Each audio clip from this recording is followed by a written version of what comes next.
구독자 여러분, 이번 시간에는 제가 진짜 DM으로 요청이 많았던 건데요. 어떻게 하면 좋은 남자를 만날 수 있나요? 어떻게 하면 좋은 배우자를 골라낼 수 있나요? 약간 이런 질문들이 정말 많았거든요. 근데 제가 나름 36년을 살아온 이 데이터가 있는데요. 저는 자칭 타칭 연애 전문가입니다. 이게 왜 그러냐면 사실 저는 연애 중독자예요. 연애를 굉장히 좋아하고 이제 중학교 때 제가 별명이 제 혼자 20명 사귀네 약간 이런 느낌이 있었거든요. 그만큼 그때도 굉장히 활발하게 연애를 했고 이제 남자분들을 만나봤고 정말 여러 사람의 데이터를 이제 모아가지고 이렇게 36살에 이제 이지영이 됐다라는 말이죠. 그래서 이 상태에서 제가 어떤 사람을 만났을 때 가장 만족을 했고 그리고 가장 좋은 배우자 상은 어떤 사람인지 제가 주변 친구들한테도 다 수소문을 해가지고 이렇게 모아왔거든요. 그래서 제가 정말 좋은 배우자 고르는 방법 오늘 싹 정리를 해드리도록 하겠습니다.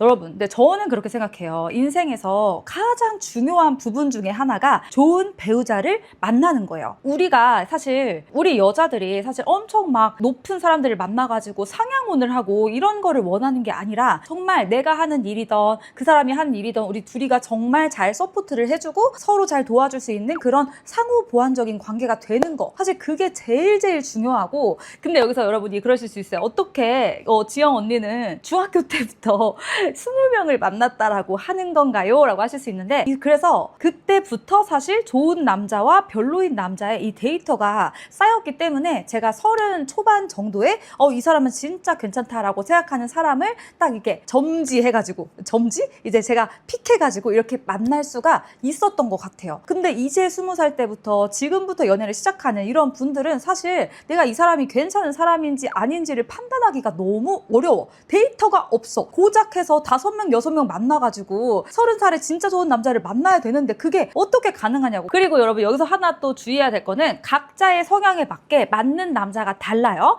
다르지만 기본적으로 그냥 이런 성향이면은 그래도 가정 생활을 굉장히 잘하고 그리고 책임감 있게 이 가족을 좀 이끌어 나갈 수 있고 이런 기본적인 판단 근거가 되는 것부터 알려드릴 거고, 그 위에 여러분의 취향은 하나 둘씩 얹으면 되는 거니까 그거는 나중에 여러분이 취사 선택하시기를 바라겠습니다. 그러면 여러분 첫 번째 거부터 알아볼게요. 첫 번째 특징. 여러분 첫 번째 특징, 이제 저는 우선은 좋은 남자는 단순히 막 연락을 잘하고 선물을 잘하고 말 예쁘게 하고 이런 남자라고 생각하지 않아요. 그런 거는 사실 연애 초반에는 그냥 맘먹으면 다 할 수 있는 말들이야. 그리고 심지어 진짜 팍스 같은 남자분들이 이런 걸 정말 잘해요. 그래서 이런 거에 홀라당 넘어가가지고 그 사람 정말 좋은 사람이고 이 사람 놓치면 안 될 것 같고 한데 사실상은 만나보면 별로인 경우가 너무너무 많아요. 그래서 여러분 진짜 중요한 거는 사실 이 사람이 시간이 지나서도 어떤 태도를 가지는가, 그리고 나한테 연애 초반에만 그런 거 말고 그냥 일반적인 사람들한테 어떻게 대해왔는지 그런 것들이 사실 굉장히 중요해요.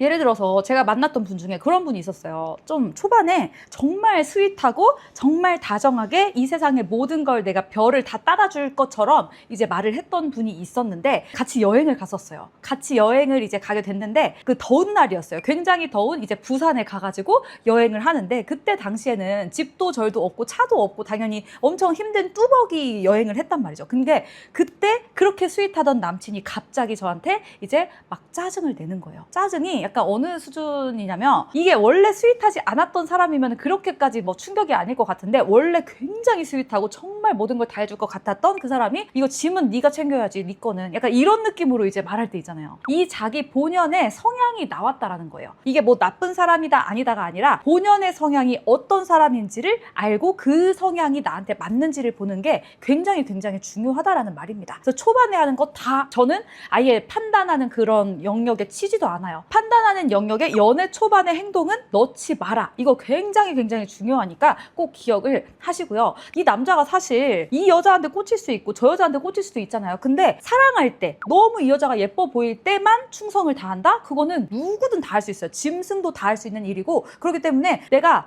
완전 그냥 아무것도 없고 만약 임신을 해가지고 막 배가 나오고 살이 찌고 이런 모습이 됐을 때조차도 나를 사랑해줄 수 있는 것 같은 그런 남자를 골라야지 우리가 평생을 같이 살 수가 있다라는 얘기입니다. 내가 평생 관리 잘하겠지. 근데 관리를 못한다고 해서 이거를 갖다가 지랄하는 사람이 있다? 그러면은 저는 거르는 거를 완전 추천을 드리고 싶습니다. 그래서 결론적으로 한 문장으로 말을 하면은 나를 잠깐 설레게 하고 나를 도파민 끓게 하고 이런 남자 no! 완전 나를 오랫동안 안심시켜줄 수 있는 나를 마음을 편하게 해주는 그런 남자가 최고의 남자다라고 저는 생각을 합니다. 그리고 저는 이제 두 번째로 제가 이제 30대 중반이잖아요. 중반인데 이제 20대 초반일 때는 많은 남자들이 정말 적극적으로 이제 다가왔었잖아요. 너무 혈기왕성한 때이기도 하고 이랬으니까. 근데 이제 30대에 결혼 정년기가 되어서 이런 남성분들이 만약에 너무 적극적으로 이제 대시를 하거나 들어온다? 그러면은 저는 그것도 약간 좀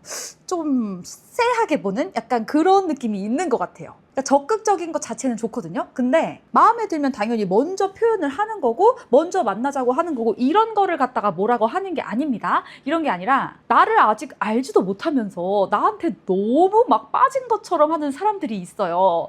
저도 이게 막 갑자기 나를 뭘 안다고 거의 막 엊그저께 모임에서 한 번 봐놓고 지금 나한테 막 이렇게 마음을 막 표현을 하는데 이게 뭐지?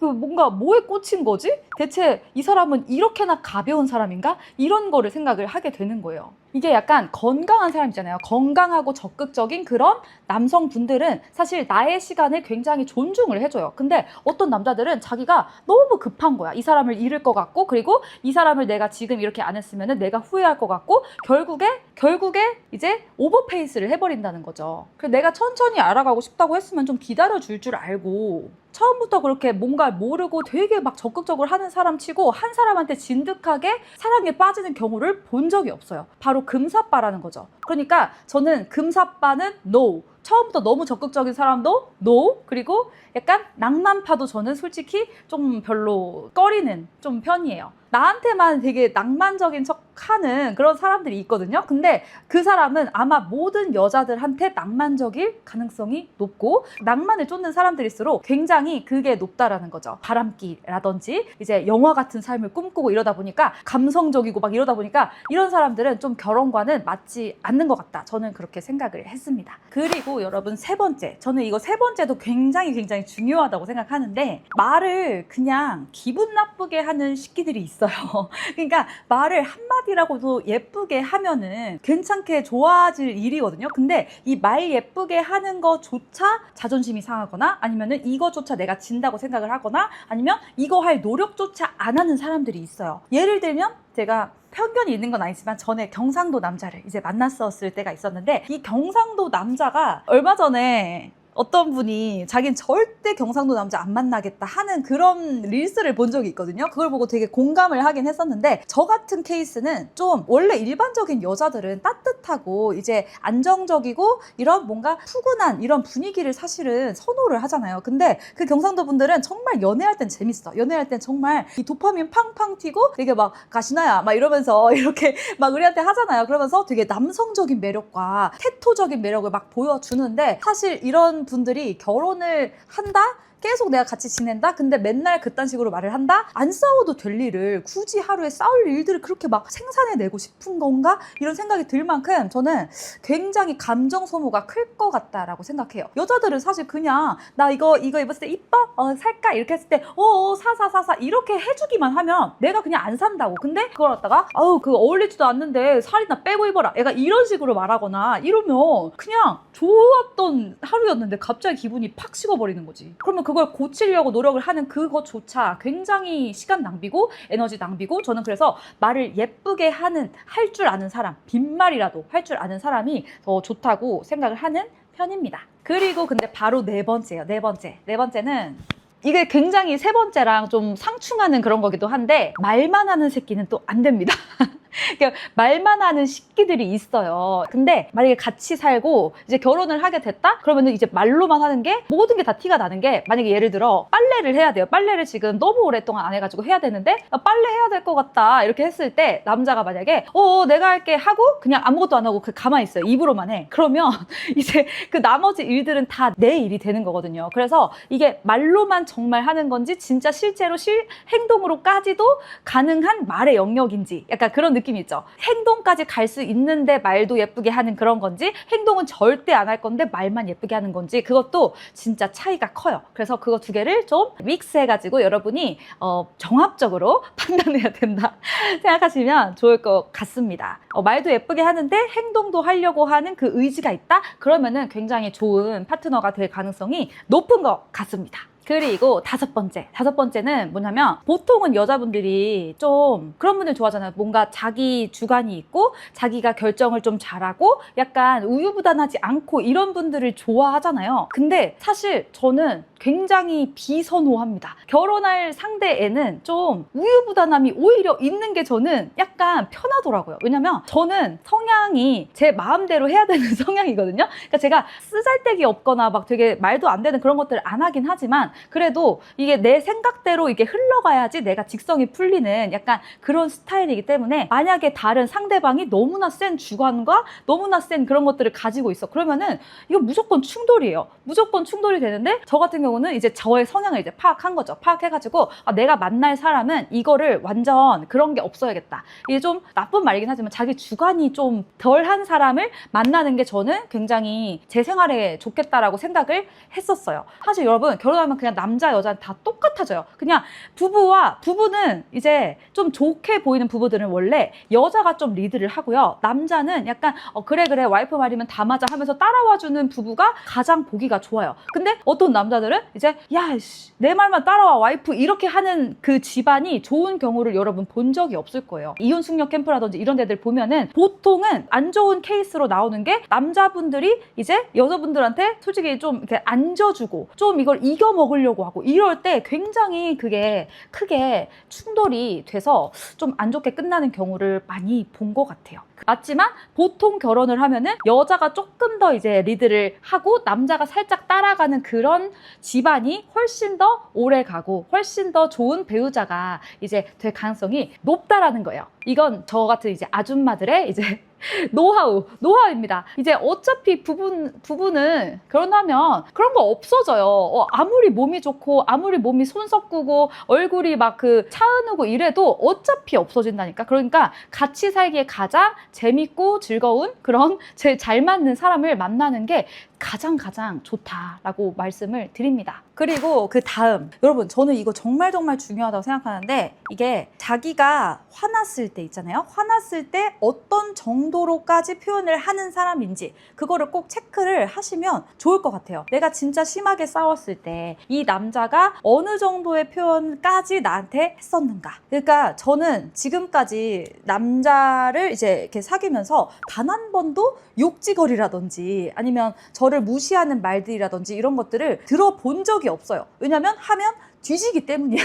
진짜 그런 말을 할 마음조차 안 갖게끔 제가 한단 말이죠. 그럼 감히? 너가 나한테 감히? 이런 식으로 이제. 그런데 그런 생각조차 안 들 만큼 저는 되게 동등한 관계를 잘 유지를 한단 말이죠. 근데 어떤 남자분들은 화가 나면 자기도 모르게 주체를 못하고 여자한테 뭐라고 이제 할 때 뭐라고 하는가. 저는 솔직히 욕을 들어본 적이 없어가지고 이게 굉장히 상상도 안 되는데, 뭐 이수캠 이런 거 보면 진짜 욕하는 사람들도 있고 소리를 지르는 사람들도 있더라고요. 소리를 지르는 것도 저는 용납 불가. 그거 어떻게 여자한테 소리를 지를 수가 있어? 저는 소리 지르는 그것부터 우선은 되게 폭력적인 거라 생각해요. 당연히 남자가 나보다 더 크고 덩치도 크고 한데 거기서 이 좁은 집에서 같이 싸우는데 소리를 질러? 얼마나 위협적으로 보일 건데? 위협적으로 보이는 것조차 고려를 안 해주고 나 위협적이야 내가 이길 거야 하면서 나를 이렇게 하는 남자, 절대로 저는 좋은 성향을 갖고 있을 수가 없다라고 봅니다. 화날 때 어떻게 나한테까지 하는지, 소리를 지르지 않더라도 나를 이겨먹으려고 진짜 논리적이지도 않고 비이성적인 그런 말들을 하는 시기들이 있어요. 막 거짓말까지 해가면서 자기의 감정과 이런 것들을 다 조합해가지고 거짓말을 하면서 순간적으로 막 기질을 막 이렇게 발휘하려고 하는데, 그게 여자 눈엔 다 보이잖아. 다 보이는데 그걸 왜 봐주냐고요. 거짓말하고 이게 자꾸 이겨먹으려고 말싸움하려고 막 억지 부리고 하는 거를, 비이성적으로 하는 거를 봐주지 마라. 그걸 본 순간 끝이다. 안녕. 이렇게 잘 살아. 나는 이제 떠나갈게. 저는 화도 안 나요. 화도 안 나고 안녕. 잘 살아. 이렇게 하고 그냥 바로바로 빠이빠이를 해줘야 돼요. 여러분, 세상에 정말 많아요. 정말 좋은 사람들이 널렸고 이걸 열심히 자기가 찾아보지 않은 것 뿐이지 진짜 내가 노력을 하면 만날 수 있는 사람이 너무너무 많아요. 그래서 여러분 결국에 오늘 이렇게 좋은 남자의 이제 조건에 대해서 쭉 얘기를 해봤는데 이거 말고도 사실 되게 많은 거 알죠? 여러분이 이걸 알면서도 못 지켜. 왜 그러는 거야? 왜 자기 자신의 팔자를 꼬는 겁니까? 세상에 남자 정말 많고 여러분 체크리스트에 내가 나이가 좀 이제 찼어. 내가 30 중반쯤 됐어. 그러면은 체크리스트에서 몇 개는 포기를 해야지. 키 포기하고 몸 포기하고 얼굴 정도 이런 거 먼저 포기를 해야 되고 이 기본적인 성향에서 기본적으로 내가 지켜야 되는 그 성향에서는 포기하지 않았으면 좋겠는 것만 제가 오늘 좀 말씀을 드린 거예요. 그러니까 내가 연애하고 싶은 사람이랑 결혼을 하고 싶은 사람 이거는 또 굉장히 다르다는 거 꼭 인지하시고 그리고 이 좋은 남자분들을 만나기 위해서는 사실 내가 제일 괜찮아야 돼. 그 뭔지 아시죠? 저도 원래부터 막 예뻐가지고 좋은 남자를 다 만날 수 있었고 이런 게 아니에요. 저도 정말 많이 노력을 했고 이게 얼굴에 노력을 하고 관리하는 것도 노력을 하고 다이어트도 엄청 많이 하고 그리고 맨날 나가가지고 사람들 좋은 사람들 새로운 사람들 만나보고 하는 그런 노력을 했었다라는 거죠. 그러니까 여러 가지로 우리가 자기 개발과 자기 관리와 이런 남자 만날 수 있는 곳들을 자주 출몰하는 거 이런 것들을 다 잘 섞은 다음에 만났을 때 내가 좋은 사람을 알아보는 거 그 다음에 좋은 사람이 나를 마음에 들어 할 수 있게 하는 거 이런 것까지 다 완료가 돼야지 우리가 좋은 배우자를 만날 수 있단 말이에요. 그러니까 얼마나 어려운 일이야. 얼마나 확률이 높은 그 어려운 일이에요. 그러니까 노력해야지. 당연히 내가 몇십 년을 같이 살 사람을 고르는 건데 당연히 노력해야 됩니다. 아시겠죠? 그러면 오늘 이제 좋은 남자를 만나는 그런 방법에 대해서 좀 제가 풀어봤고 다음 시간에는 제가 그런 남자를 내가 봤을 때 어떻게 공략을 해야 되는가 어떻게 나한테 빠지도록 이렇게 해야 되는지를 제가 진짜 자세하게 알려드릴게요. 정말 가지고 있는 스킬이 많거든요. 그러니까 꼭 팔로우하고 이제 다음 영상 기다려주시면 감사하겠습니다. 그럼 여러분 좋은 밤 되세요.